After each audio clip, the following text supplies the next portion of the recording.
Good afternoon and welcome to the February 5th edition of Success by Association Live. This issue is sponsored by the Fayetteville Area Convention and Visitors Bureau and Mooresville CVB.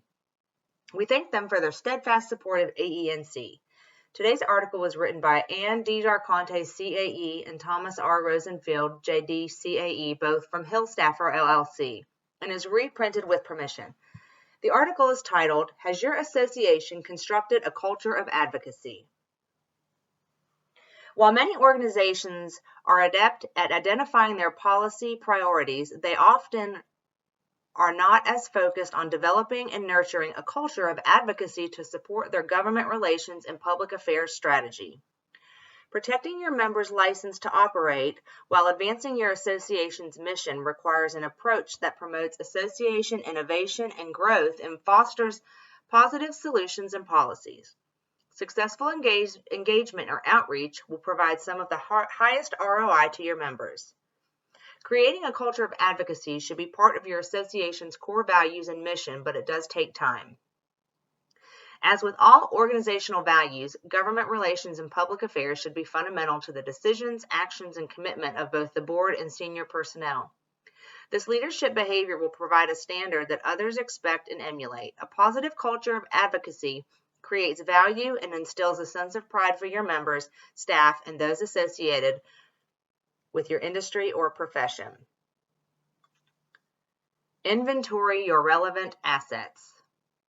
While for-profit and nonprofit organizations routinely evaluate ROI for other activities, government relations and public affairs are often overlooked. That's a mistake. Instead, take stock of your capabilities annually. Assess association-wide resources and department capabilities. Review the organization's operating expenses, budget, and reserves. Is there an opportunity to fund a new initiative? Is there potential to raise new revenues through alternative funding resources? Assess the people resources, starting with your volunteers, members, and internal staff. Do they have sufficient bandwidth and the right expertise? Retirees, vendors, and affiliated partners are additional stakeholders and may be an available asset. Have you surveyed any or all of these groups lately?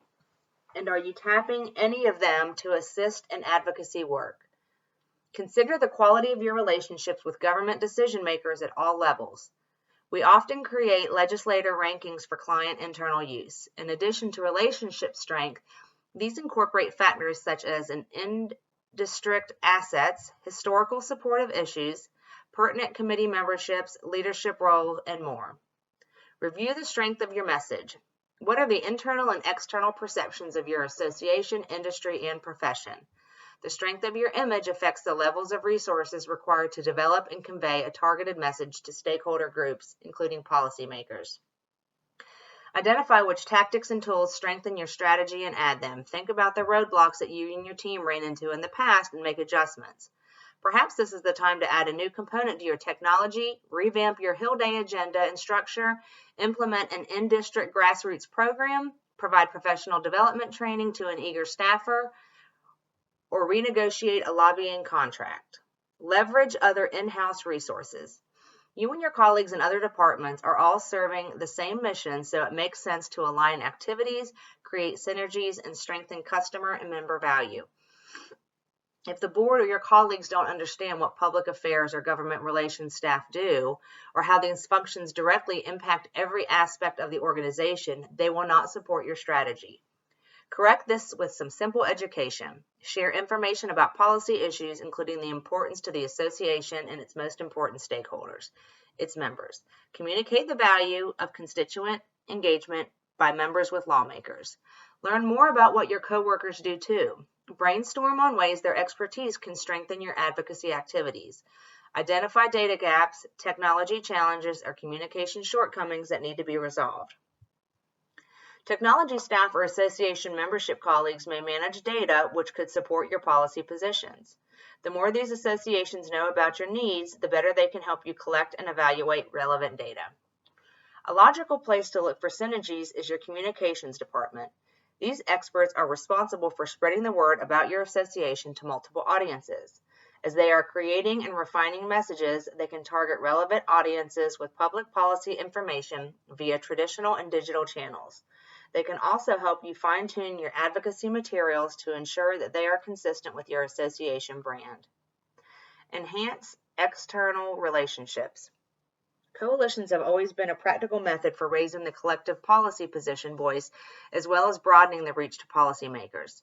But they are meant to be temporary. Assess the various coalitions your organization has been active in and consider whether they are still relevant to your public affairs or government relations priorities. Identify and join others as your needs change. Brainstorm about new partners that might be interested in working together on your priority issues. Search online for more information about your policy priorities and note who is being affected and quoted. Make time to meet with these stakeholders to discuss common interests and ways to collaborate. Consider using the power of celebrity to further your cause. A high-profile ally can open doors, especially with leadership offices, and attract media attention. Affiliation with a well-known and highly respected celebrity can also excite your members to act. If you've taken stock of your existing and potential resources and believe you've come up short in maximizing your advocacy potential, make it a priority to institute or enhance your association's culture of advocacy. Although change will not happen overnight, a concerted strategy will be transformative, positioning you as a thought leader in your sector, fostering positive growth of your organization and generating desired public policy results. That concludes the article. We hope you have a good day.